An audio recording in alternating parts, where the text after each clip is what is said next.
I very much disagree with a lot of things you've said on this video, but hey, I like your content. I think you're a good dude. How would we correlate data on famines and if more boys or girls are being born during a famine? Now, sociologists have actually researched this, and one of the two big events they researched was the potato famine in the 1840s in Ireland, and the Great Leap Forward, which was Mao Zedong's 5-year plan, which I like to call Don't Starve to Death.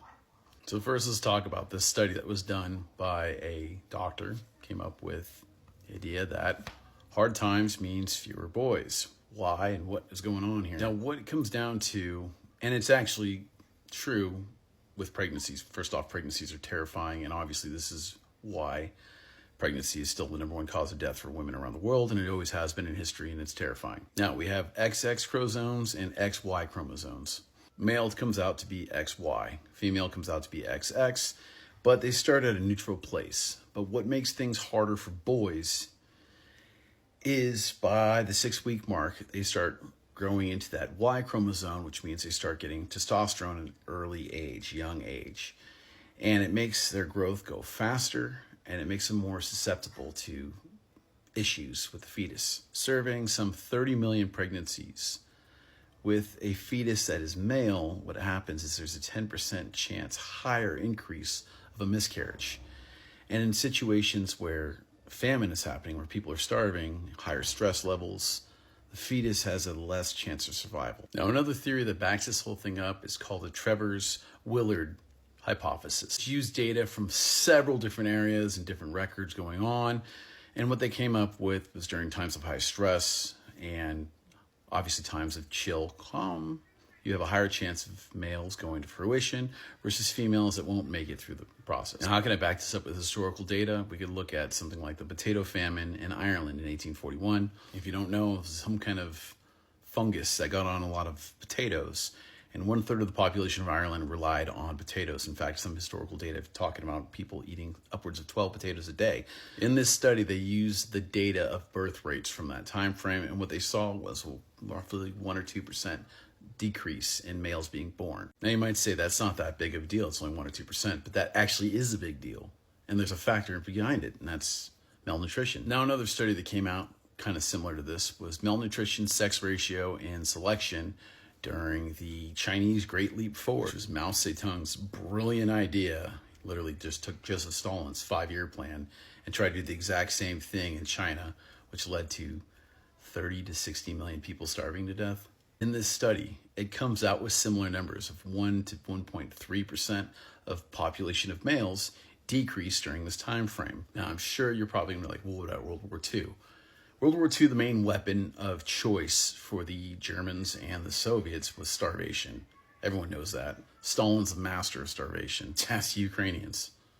And for that purpose, I would recommend reading this book, The Bloodlands, which is all about that territory, Belarus, Ukraine, and suffering between Stalin and Hitler. Now, in this book, they talk about drastic miscarriages increased because of the lack of food, which totally makes sense. So I try to look up data from World War II, which is actually, it doesn't come out much because there's a war going on, so it deeply affects the data. The fact that some people at home that weren't fighting, that got pregnant, weren't as stressed out as, say, someone who was literally struggling from a famine. Thought about, well, where was it just pure famine going on? There was also the war, and the thing I came up with was the siege of Leningrad, which lasted 3 years of the war. Now, according to the Britannica Encyclopedia, in 1939, there were 137,000 live births. By the year 1943, there were only 700 live births.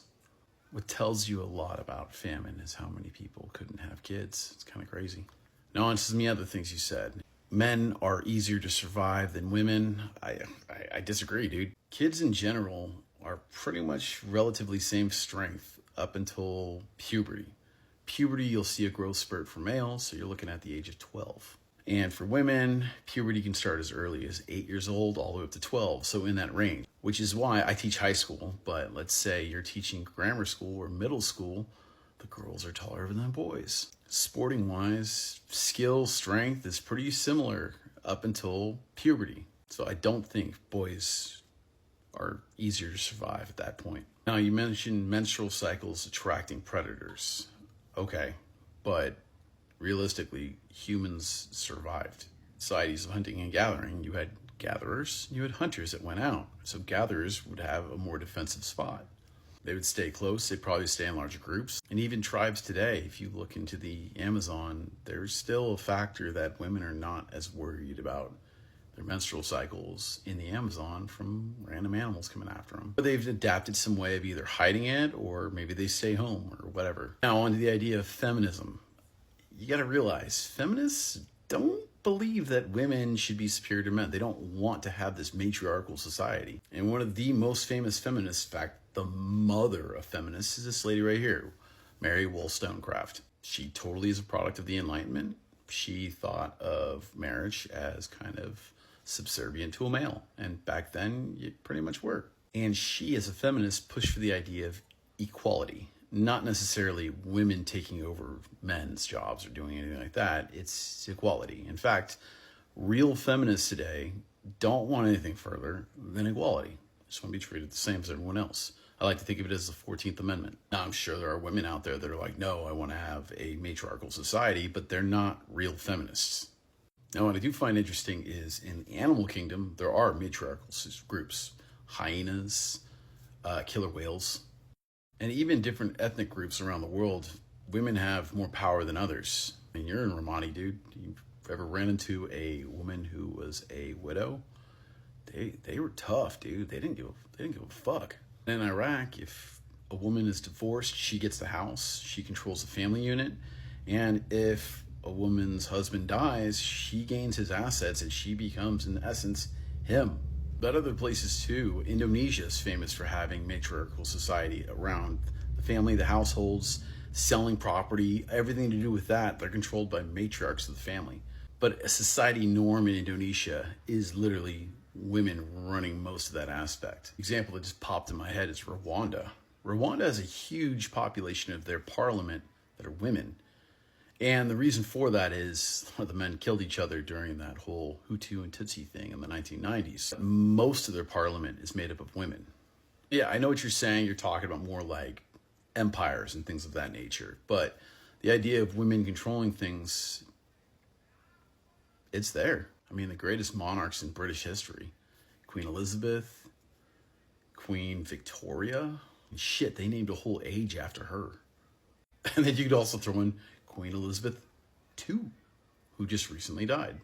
About Queen Isabella and King Ferdinand of Spain, the ones that unified Spain. Queen Isabella was technically the monarch in charge. She had more power than Ferdinand. She was in charge. Ferdinand didn't want Columbus to go look for the New World. Isabella's like, I don't care what you say, he's going. There are a lot of tales, of course, too, you could talk about. Ancient history having different women power, that was very much a thing. Talk about the Amazons, which is obviously the Greeks' way of saying shouldn't be the case, or early misogyny.